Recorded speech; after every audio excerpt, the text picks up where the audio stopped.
दोस्तों आ चुका है एंटमैन एंड दी वास्प क्वांटमैनिया का नया ट्रेलर, जिसका पर्सनली मुझे तो बेसब्री से इंतजार था। और क्या ही ट्रेलर है गुरु, एकदम धमाकेदार, दमदार और क्या ही कहूँ भाई। वीएफएक्स से लेके बैकग्राउंड स्कोर ओवरऑल सब अच्छा था। लिटरली ऐसा लगता है पूरी फिल्म ही इस ट्रेलर में दिखा दी मार्वल वालों ने। हाँ, लेकिन जैसा कि मैं भी जानता हूँ और आप भी, एमसीयू ट्रेलर में जो दिखाया जाता है वो मूवी में भी हो कोई गारंटी नहीं, जैसा हमेशा होता है। तो वीडियो में आगे बढ़ने से पहले मैं हूँ पीयूष और आपका स्वागत है वीबी टॉक्स पर। तो ट्रेलर की शुरुआत होती है स्कॉटलैंड की तारीफ से, वो भी कौन कर रहा है, कैंग द कॉन्करर। वो स्कॉट को बता रहा है वो एक अवेंजर है और उसकी एक बेटी भी है। लेकिन आपकी तरह ही मेरे दिमाग में भी यही सवाल आ रहा है, कैंग स्कॉट को ये सब क्यों बता रहा है? क्या अपने स्कॉट भैया सब कुछ भूल चुके हैं, या फिर मुझे ये ऐसा लगता है मे बी यहाँ कैंग एंटमैन या स्कॉट के किसी अल्टरनेट वेरिएंट से बात कर रहा है। फिर कुछ बात होती है समय की, प्रोबेबली ये एंड गेम वाली टाइमलाइन की बात हो रही है, जब हमारे नीलू भैया ने एक चुटकी बजा के 5 साल के लिए सबकी बजा दी थी। लेकिन अगर ये वही स्कॉट या एंटमैन है तो कैंग उसे ये सब क्यों याद दिला रहा है कि वो एक अवेंजर है और उसकी एक बेटी भी है? अपना एंटमैन तो ये सब जानता है। एनीवेज ये तो हमें मूवी देख के ही पता चलेगा। इसके बाद अगले सीन में नोटिस किया जा सकता है स्कॉट के मोबाइल पर कॉल आ रही है, वो भी उसकी बेटी कैसी लैंग की। इसमें नोटिस करने वाली बात ये थी कि उस फोन कॉल पर कैसी की बचपन वाली फोटो लगी थी और उससे अगले शॉट में हम कैसी को टीनेज वाली एज में देख सकते हैं उसकी। मोस्ट प्रोबेबली इसी वक्त के बीच का वक्त जो हमारे नीलू भैया की चुटकी खा गई थी, उसी को लेकर कैंग स्कॉट को ब्लैकमेल कर रहा है। और लिटरली दोस्तों, जो कैंग हम इस मूवी में देखने वाले हैं वो लोकी सीरीज से बहुत ही अलग और ब्रूटल कैंग होने वाला है। जो कैंग हमें लोकी सीरीज में देखने को मिला था वो तो कैंग का एक अच्छा वेरिएंट था, नहीं तो मोस्टली कॉमिक्स में कैंग के हमें जितने भी वेरिएंट्स दिखाए गए हैं वो सभी मल्टीवर्स को कॉन्करर करने के चक्कर में लगे रहते हैं, जिसके लिए वो कुछ भी कर सकते हैं, लिटरली कुछ भी। और इसके झांसे में हमारा स्कॉट आएगा तभी तो मूवी में मजा आएगा ना,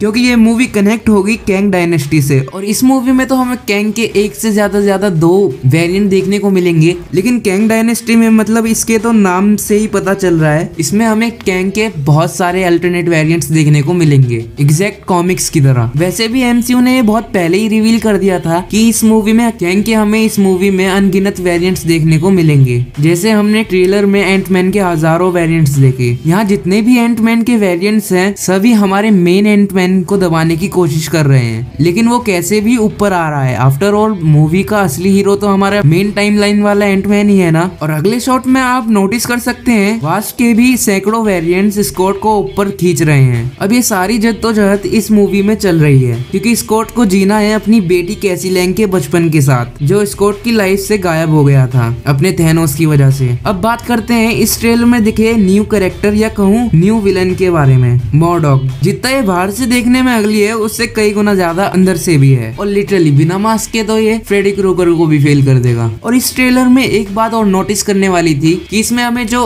रिंग्स वाला पूरा स्ट्रक्चर दिखाया गया है वो सेंची वाली 10 रिंग्स से बहुत मेल खा रहा था। अब पता नहीं ये एक दूसरे से कनेक्ट होगा या नहीं, वो तो हमें मूवी देखने के बाद पता चलेगा। तो आज के लिए सिर्फ इतना ही दोस्तों। मैं तो इस मूवी को लेके बहुत एक्साइटेड हूँ। आप इस मूवी को लेके कितना एक्साइटेड है मुझे नीचे कमेंट्स में जरूर बताना। हम जल्दी मिलेंगे अपनी नई वीडियो के साथ, तब तक के लिए बाय बाय।